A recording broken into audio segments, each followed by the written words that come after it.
Left side భోజనాలు. So ఈరోజు సమావేశానికి ఇచ్చేసిన అందరికీ హృదయపూర్వక నమస్కారం. ముఖ్యంగా మా ఎన్టీఆర్ లిటరేచర్ కమిటీ సభ్యుడు అట్లూరి అశ్విన్ గారు నాకు అత్యంత సన్నిహిత మిత్రులు. వారి 50వ జన్మదినోత్సవ సందర్భంగా వారి కుటుంబ సభ్యులు సర్ప్రైజ్గా ఆయనకి ఒక 5 దేశాలు తిరగటానికి 20 రోజులు టూర్ అరేంజ్ చేయటం జరిగింది. షెడ్యూల్ అంతా వేసి ఆయనకి చెప్తే వారు నాకు ఫోన్ చేశారు. మా కమిటీ మీటింగ్ ప్రతి వారం జరుగుద్ది, దానిలో చెప్పారు ఇట్లా జరిగింది అని. అంటే 4 దేశాలతో పాటు మన దేశం కూడా పోదాం అని చెప్పేసి ఇండియా కూడా రావటం జరిగింది. ఆ సందర్భంగా మేము ప్రతి ఆదివారం సాయంత్రం 4 గంటల నుంచి 6 గంటల వరకు ఎన్టీఆర్ లిటరేచర్ కమిటీ సమావేశం ఐకాన్ భవన్లో మా రాధిగారి ఆతిథ్యంలో జరుగుతూ ఉంది గత 2 సంవత్సరాలుగా. కనుక ఈరోజు ఈ సమావేశానికి వారిని రమ్మని, వారి జన్మదినాన్ని ఇక్కడ జరపాలని కోరుకోవటం, అందువలన వారు వచ్చిన సందర్భంగా ఈరోజు ఇక్కడ మనందరం కలుసుకున్నాం.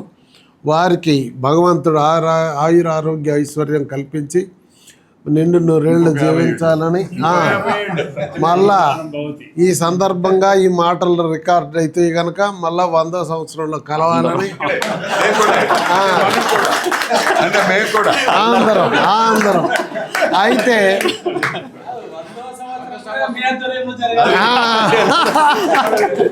కనుక మనందరం మీ అందరూ కూడా మనం ఎన్టీ రామారావు గారి భావజాలాన్ని భావి తరాలకు అందజేయటానికి అవిశ్రాంతమైన నిర్విరామమైన కృషి చేయాలనేది మా కమిటీ యొక్క సంకల్పం, ఏకైక ధ్యేయం, లక్ష్యం, గమ్యం అంతా అన్న ఎన్టీఆర్.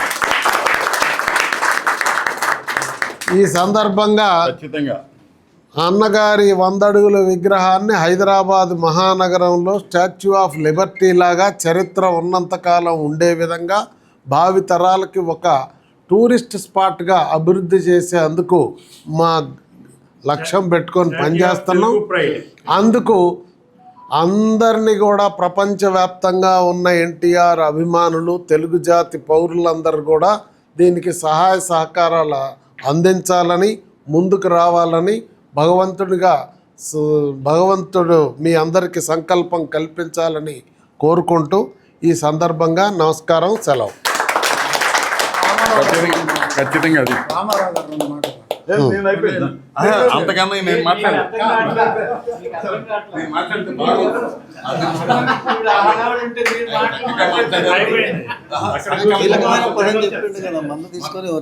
అదే ఒక 10 minutes కూర్చుంటాయండి. లోపు డిన్నర్ అరేంజ్ మీరు ఏమంటారు? రెస్పాన్స్ చెప్పురా. రెస్పాన్స్ చెప్తానండి. అసలు ఆయన మాట్లాడాలి కదా, ఏంటో తగిలించండి. ఇదేంటండి మ్యాగ్నెట్? లేటెస్ట్ చేస్తాను, ఏదో చేసిండు మీరు. గుడ్. బర్త్డే పార్టీ సర్ప్రైజ్ కంటే ముందు నాకు ఇంటరాక్షన్ ఎలా ఉందనేది మా కమిటీ అందరితో ఒక 2 minutes చెప్తా నేను.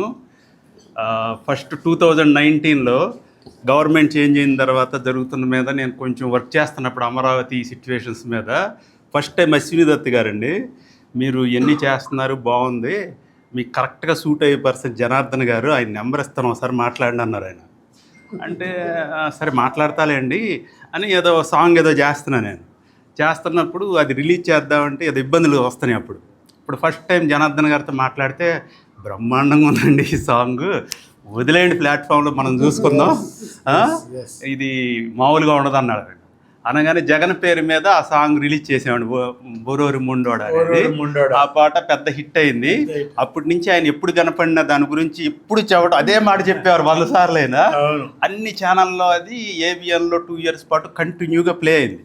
అప్పటి నుంచి ఆల్మోస్ట్ ఎవ్రీడే మాట్లాడుకునేవాళ్ళం మేము. ఎవ్రీడే ఏ టైంలో మాట్లాడినా అదే ఎనర్జీతో అయినా, పడుకునే ముందైనా ఫోన్ చేస్తే నేను పెడితే కానీ ఆయన పెట్టేవారు కదా ఫోన్. నేనే కాదు ఎవరు ఫోన్ చేసినా ఆయనకి ఆయన పెట్టేస్తాను అనరు. మనం ఓకే జనార్దన్ గారు ఉంటా ఉన్నా పెట్టేస్తారు. మీకు ఎనర్జీ ఎక్కడి నుంచి వస్తుందండి అంటే ఆయన ఫోన్ చూస్తే 100 మిస్డ్ కాళ్ళు ఉంటాయి. ఆ 100 మందికి ఫోన్ చేసి వాళ్ళు పెట్టేసినాక ఈయన పెట్టేసి పడుకుంటారు. సో ఆ స్టైల్లో వెళ్తున్న ఇంటరాక్షన్ వెళ్తున్నప్పుడు సెంటినరీ సెలబ్రేషన్స్ అనుకున్నప్పుడు విక్రమ్ గారు జనార్దన్ గారు ఒకరోజు అనుకుని ఏంటండి ఇదని నన్ను కాంటాక్ట్ అయ్యారు. కాంటాక్ట్ అయినప్పుడు ఆయన చెప్పినట్టుగా దీంట్లోకి ముందుకు వచ్చి ఇదంతా మొదలైంది ఈ ప్రోగ్రామ్ అంతా. అప్పుడు ఒకరోజు విక్రమ్ గారితో మాట్లాడుతున్నప్పుడు ఆయన అసెంబ్లీ ప్రసంగాలు చారిత్రక ప్రసంగాలు ఇవన్నీ చెబుతున్నారు. అప్పుడు నాకు ఎన్టీఆర్ గారి గురించి కొంత తెలుసు కానీ ఈ ప్రసంగాల గురించి అసలు ఐడియా కూడా లేదు. దాని మీద వెబ్సైట్ మీద కంటిన్యూగా వర్క్ చేసేవాళ్ళం. ఇవన్నీ జరుగుతున్నాయి. తర్వాత ఒక్కొక్కళ్ళు యాడ్ అవుతూ వచ్చారు. మన భగీరథ గారు వచ్చిన తర్వాత ఏంటంటే ప్రసాద్ గారు వచ్చారు ముందు. ప్రసాద్ గారు వచ్చి అసలు ఏ పని అప్పచెప్పినా నో అంటం లేదు, అది అయ్యేదాకా పడుకోరు, ఎవరిని పడుకోనేవారు. ఆయనతో నా ఫస్ట్ ఇంటరాక్షన్ ఏంటంటే అన్నగారి సాంగ్ చేస్తున్నాను నేను, అంతే నీవే తారక రామన్. దానికి ది బెస్ట్ టెక్నీషియన్స్ కావాలి. నాకు ఏంటండి అంటే గౌతమ్ రాజు గారు #1 ఎడిటరు, సాయి కుమారు చాలా బాగా చెప్తాడు అని వాళ్ళిద్దరిని 5 నిమిషాల్లో తీసుకొచ్చి పెట్టేశారు ముందు. ఇంకేం కావాలన్నారు. సరే సరిపోతుందండి అన్న. ఆ పాటని ఒక సినిమాకి ఎడిట్ చేసినట్టుగా 2 నెలల పాటు ఎడిటింగ్ చేశాడండి ఆయన. 2 నెలల పాటు ప్రసాద్ ల్యాబ్స్లో ఒక సినిమాకి పే చేసినట్టు పే చేశాను నేను, రెంట్లో అన్ని. ఆయన 3 అసిస్టెంట్లు పెట్టుకుని మీకు నచ్చట్లేదండి అంత చేసినా అని మళ్ళీ చేసేవాడు ఆయన. సాయి కుమార్ వాయిస్ ఓవర్ చెబితే మన లెవెల్కి నా నచ్చలేదు అన్న. ఈయన అమ్మో మళ్ళీ అడిగితే బాగోదండి ఏదో ఒకటి తీసేసుకోండి అన్నాడు. లేదండి అంటే సాయి కుమార్ ఫోన్ చేశాడు, మీకు ఎలా కావాలండి అన్నాడు. ఇదేంటండి ఇలా చెప్పారు, అన్నగారిది పవర్ఫుల్గా ఉండాలి, యుగానికో దైవం అని ఉంది కదా, అది నేను చెప్పేశా ఎలా కావాలనేది. నేనే రాసే అది పైగా ఆయన చెప్పేశాడు. బాగా చెప్పిన తర్వాత అది బాగా నచ్చింది. రాఘవేంద్రరావు అశ్వినదత్ గారిని పాట కంటే సాయి కుమార్ చెప్పింది చాలా బాగుందన్నారు ఫస్ట్. అది ముందు రిలీజ్ చేయండి మేమే రిలీజ్ చేస్తా ఉన్నారు. వాళ్ళిద్దరు రిలీజ్ చేశారు. ఈ రోజుకి ఆ ఏవి అన్నగారి ప్రోగ్రామ్ మీద ఉన్న ప్రపంచం మొత్తం మీద ముందు ఆ ఏవి అంత సూపర్ హిట్ అయింది ఆ ఏవి. తర్వాత ఆ సాంగ్ కూడా బాలయ్య బాబుని చాలా బాగుందని చెప్పి అన్నగారి గాడి దగ్గర రిలీజ్ చేశాడు. అది కూడా మంచి హిట్ అయింది. ఆ ప్రాసెస్లో ఏంటంటే మా కమిటీలో తర్వాత భగీరథ గారు వచ్చారు. భగీరథ గారు వచ్చిన తర్వాత నుంచి శకపురుషుడు బుక్ మొదలైంది. ఇక అందరం దాంట్లో ఇన్వాల్వ్ అయ్యాం. విక్రమ్ గారు ఏమో అసెంబ్లీ ప్రసంగాలు వీటి మీద బుక్స్ మీద ఉండేవారు, ఈ డిస్కషన్లో ఉండేది. ఇక ఏదైనా భగీరథ గారి గురించి చెప్పాలంటే ముందు ఆయన కొండబద్దలు కొట్టినట్టు ఒక ఒపీనియన్కి వచ్చేవారు. ఆయన తీసుకునేవారు, అటైనా ఇటైనా ఆయన ఊరుకునేవారు కాదు, ఇదే అనేవారు. ఇక ఆయన మళ్ళీ వచ్చేవాళ్ళు, మళ్ళీ అంత చక్కగా అట్లా వెళ్ళిపోయేవాళ్ళం. తర్వాత మన రఘు సతీష్ గారు వీళ్ళు డిజిటల్ మీడియాలో చెప్పినప్పుడు ఏంటంటే ఆయన టీడీపీ పార్టీకి ఎంతో చేశారు సర్వీసు. ఆయన వచ్చిన తర్వాత ఆయనకి ఎంత ఓపిక అంటే ఏ విషయం ఎంతసేపు చెప్పినా ఎన్ని గంటలు మాట్లాడాలో తెలియదు, 2 గంటలైనా మాట్లాడేవాడు. చాలా నాలెడ్జ్ ఇచ్చేవాడు ఆయన పార్టీ గురించి, పొలిటికల్ సిస్టమ్ గురించి, ఇంతకుముందు ఏం చేసాం ఏంటి అనేది. మన రఘు ఉన్నా అంటే కృష్ణా జిల్లాలో తెలవని విషయం లేదు. ఈ రోజుకి గుడివాడ కొడాలని ఓడిపోయాడంటే ఒప్పుకోడు, ఎప్పుడు కొడాలని గెలుస్తాడని చెప్పేవాడు వాళ్ళకి. నేను చెప్పాను ఒకసారి, ఈసారి మన పార్టీ గెలిచినా ఓడినా నాని అయితే ఓడిపోతాడని చెప్పేవాడు. కాదండి మీ తెలియదా రాజకీయాలు అని. చాలా నాలెడ్జబుల్ పర్సన్ మన రఘు కూడా, చాలా హ్యాపీగా ఉండేది. తర్వాత ఇంకా మన కమిటీ రవిశంకర్ గారు వచ్చినప్పుడు ఏంటంటే ఈ వెబ్సైట్ వీటి గురించి మనకు కొత్త. ఆయన ఏమో తెలుగు వల్ల ఒక రేంజ్లో ఉంది. ఆయన సలహాలు అడుగుతూ ఉండేవాళ్ళం, ఏంటండి అదండి ఇదండి అని. ఆయన బాగా యాక్టివ్గా ఇన్వాల్వ్ అయ్యేవారు స్టార్టింగ్లో. చెప్తానండి, అక్కడ కూడా వస్తలేదు. ఈ కమిటీ మొత్తంలో ఒక బేబీని చూసినట్టు ఉంటుంది ఆయన ఫేస్ రాగానే మాకు. ఆయన నవ్వుతుంటే ఎక్కడ లేని ఆనందం వస్తుంది. నెగిటివ్ అనేది 1% ఉండదు, ఒక స్మైల్ తప్ప.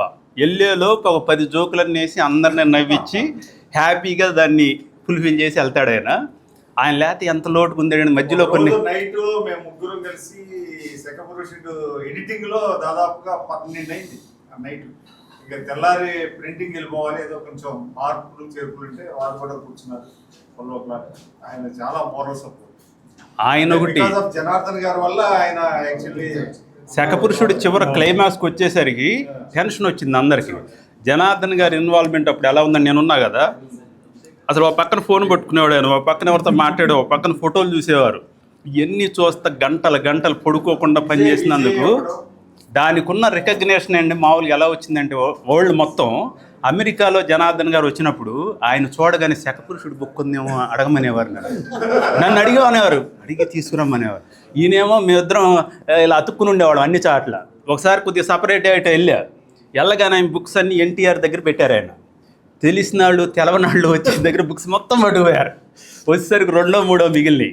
అది చూసి ప్రతి వాళ్ళు చదివి చాలా హ్యాపీ అయ్యారు. ఆ బుక్ అంతకుముందు బుక్ క్వాలిటీ వేరు, ఇది క్వాలిటీ వేరు. దాంట్లో ఉన్న పిక్చర్స్ కానీ రాసిన ఆర్టికల్స్ కానీ అది ఎంత హ్యాపీనెస్ ఇచ్చిందంటే తానాకి వెళ్ళినప్పుడు ఏంటంటే కరెంట్ ప్రెసిడెంట్కి ఇవ్వాలా ఫ్యూచర్ ప్రెసిడెంట్కి ఇవ్వాలని ఒక డిబేట్ వచ్చింది అక్కడ స్టేజ్ మీద.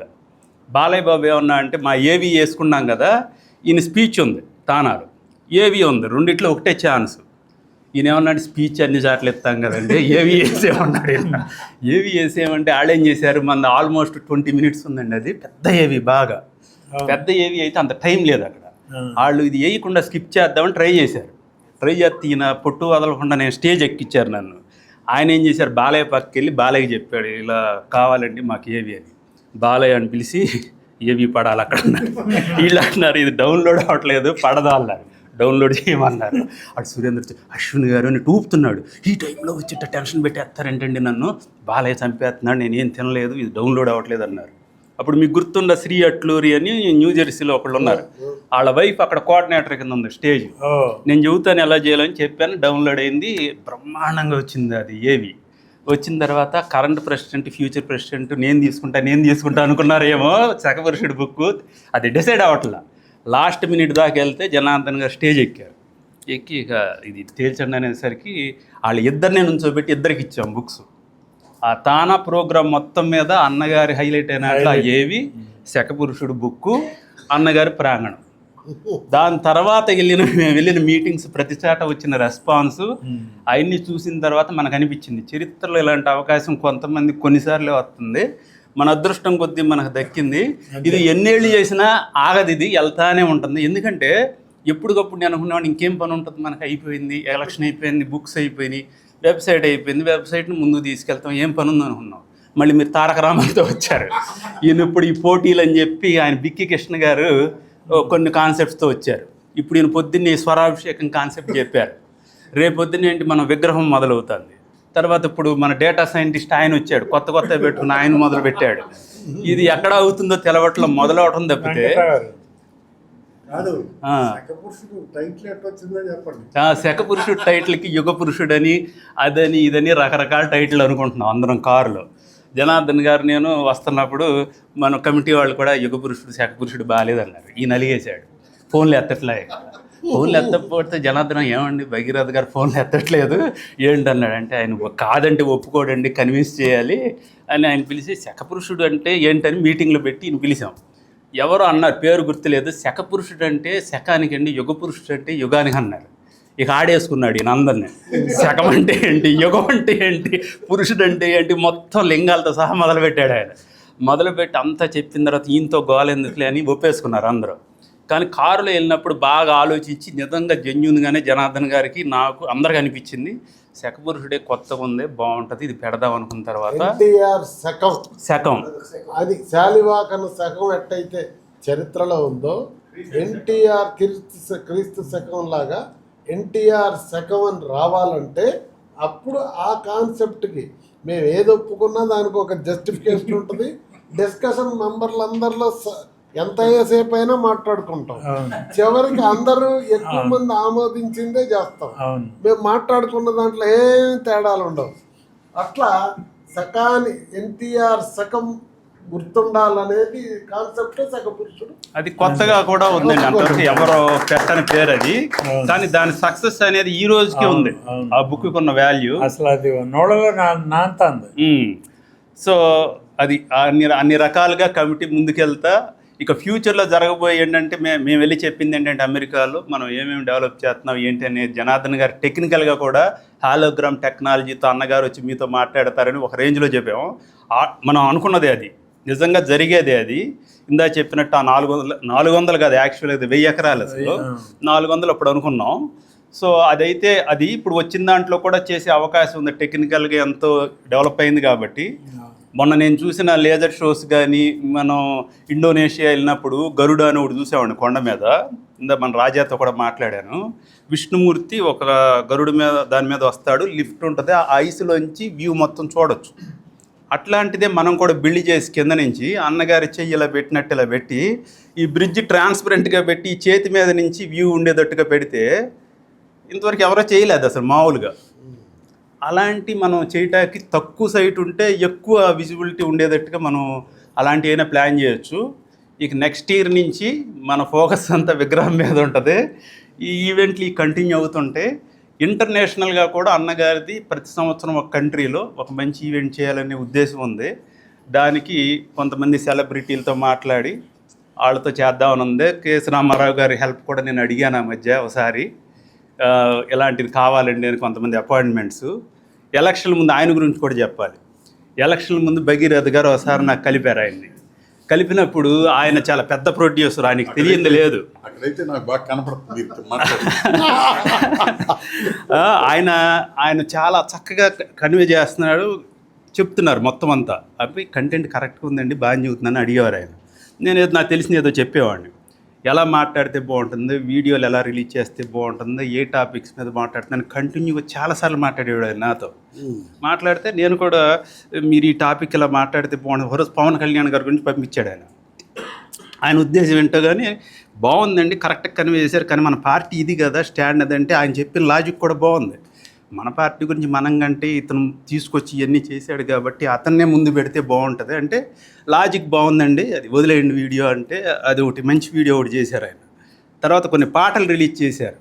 మీకు గుర్తుందో లేదో, ఈయన రెడ్డి గారిని, ప్రకాష్ రెడ్డి గారిని పరిచయం చేసింది ఈయనే. మన ఎన్ని ఈయన ఫార్వర్డ్ చేస్తున్నాడండి. ఈయన మొత్తం ఇంపార్టెంట్ పర్సన్ ఆయన ఆయన పరిచయం చేశాడు. ఆయన చేసి మీకు ఏం కావాలో చెప్పండి, ఏదైనా అయిపోతుంది, ఎలక్షన్ ముందు పార్టీ గెలవాలి, ఏం జరుగుతుందని ఒకరోజు కొంచెం నిరుత్సాహపడి సీట్లు కొద్దిగా తగ్గేటట్టు ఉన్నాయండి మనకి, జనాలు ఇంకా మారలేదన్నాడు ఆయన. కాదండి, 100% 120 నుంచి 130 మనకు వస్తే డౌటే లేదంటే నేను అమెరికా బిజినెస్ క్లాస్లో వచ్చేస్తానండి గెలవగానే అన్నాడు. ఎంతవరకు మాట్లాడలేదు దాని గురించి. అనగానే ఇది గెలిస్తే మీరు అన్నట్టు నేను అమెరికా వచ్చి మీ అందరినీ కలిసి వస్తాను అని చెప్పారు. అది రామారావు గారు క్లబ్లో బిజీగా ఉన్నాడు, వస్తాడు. క్లబ్లో బిజీగా ఉన్నారు ఇప్పుడు. ఈసారి ట్రిప్కి రామారావు గారిని తీసుకెళ్దాం. రామారావు గారిని నేను ఒకటి అడిగాను. ఆయన ఏదో చెప్పారు, అది ఆ పని అయితే నేను తప్పదు, ఎస్కార్ట్ ఒకటి కావాలి. ఎస్కార్ట్ అవసరం ఉందా?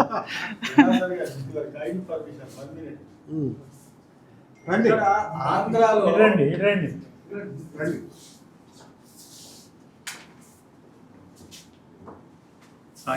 పర్లేదు చెప్పండి. ఆంధ్రాలో మన లోకేష్ బాబు గారి పాదయాత్ర మొదలు పెట్టిండు. తర్వాత ఆంధ్ర వార్తలన్నీ తెలంగాణలో వేయటము, నేను నేషనల్ మీడియాలో వేస్తాను. వేస్తే ఈ మీడియా వాళ్ళే పోయి లోకేష్ బాబు గారికి చంద్రబాబు నాయుడు గారికి చెప్పింది. ఎందుకంటే ఆంధ్ర ప్రెస్ వాళ్ళు అందరూ ఉన్నారు కదండి, మళ్ళీ ఈడెందుకు వేస్తానండి అని అన్నారు. అంటే వాడు ఏదైనా చేస్తే మాత్రం ఏదో ఒకటి ఉంటుందండి అన్నాను. సార్ నా ఫోన్లో 1,71,000 కాంటాక్ట్స్ ఉన్నాయి సార్, ఎవరి దగ్గర ఉన్న ఛాలెంజ్ ఇస్తా సార్ అన్న. నన్ను ఏ ఆంధ్ర తెలంగాణలో పోయి తీసుకపోతే స్ట్రింగర్ కానించి నన్ను గుర్తుపడతారు సార్, ఎందుకంటే నేను సార్తో పాటు వస్తున్నా మీకోసం ఇట్లానే ఉన్నాను. ఎవరైనా వాడేదో వాడు పిచ్చేవాడు ఏదో ఇడిచిపెట్టండి అన్నారు. పెద్దగా ఎవరు కేర్ చేయలేదో, అసలు నన్ను పట్టించుకోలేదు. 4 ఏళ్ళు నేను తిట్లు కూడా తిన్నా. మీరు నమ్ముతారో నమ్మరు, వీడు మెంటల్గా అన్నారు. రియల్గా నా కళ్ళ ముందర అన్న మాటలు. నేను భగవంతుడిని నమ్ముకుంటూ పొద్దున్న వేస్తే శివుడిని ఒక 2 గంటలు రుద్ర నమ్మకం చమకం సంకల్పం అని మాత్రం నేను ఇంతవరకు నేను అంటే పూజ చేయకుండా మాత్రం ఉన్నాను. ఎలక్షన్ రోజు నాడు నా శివుడు చూపించండి సార్. జనం హైదరాబాద్ నుంచి బయలుదేరినరు, లారీ ఎక్కిండ్రు, రైలు ఎక్కిండ్రు, ఏసీలో కంపాక్ట్ అయితే చంద్రబాబు నాయుడు గారు భయపడరు. దాంట్లోకి ఏమన్నా నైతింగ్ ఏమన్నా ఉందా? ఏసీలో ఎవరన్నా ఒక 100 మంది ఉన్న దగ్గర ఒకసారి 200 మంది దాంట్లో వెళ్ళిపోతే ఇంకేమైందా? ఆ విధంగా అయిపోయింది. టోల్ గేట్ల కానించి మొదలుపెట్టా కానీ ఇదే ఎక్కడ చూసినా కానీ ఇంత ఘనంగా వచ్చిర్రని అంటే నేను ఒకటి చెప్పిన సార్, ఆంధ్ర వాళ్ళు కాదు సార్, తెలంగాణలో 1,20,00,000 మంది సార్ వెళ్ళిపోయి ఓట్లు వేస్తారు సార్, నేను అందుకని ఈ ప్రయత్నం చేసింది సార్ అన్న. నాకు అది మాత్రం జీవితంలో ఎంతో తృప్తినిస్తుంది.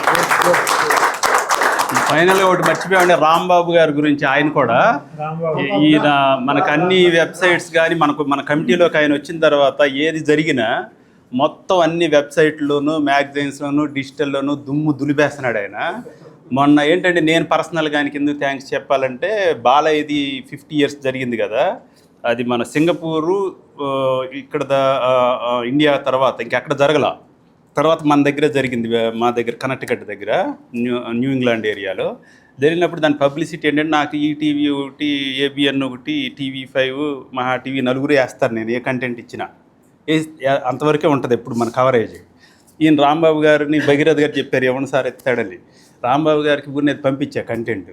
తెల్లారేసరికి ఎన్నో నెంబర్ కూడా గుర్తులేదు నాకు, ఎంత ఉంటాయి, ఎన్ని ఉంటాయండి అవి? 21. అసలు మామూలు వైరల్ అవ్వాలా.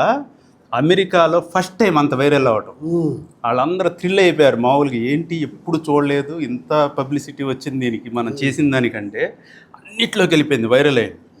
సో ఆయన కూడా మనకు మంచి అసెట్ అండి మన కమిటీకి. Very very happy.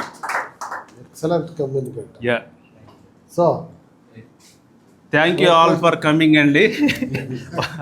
అభిమానుల తరఫున సతీష్ ఆయన ఇది కూడా శ్రీపతి సతీష్ గారి గురించి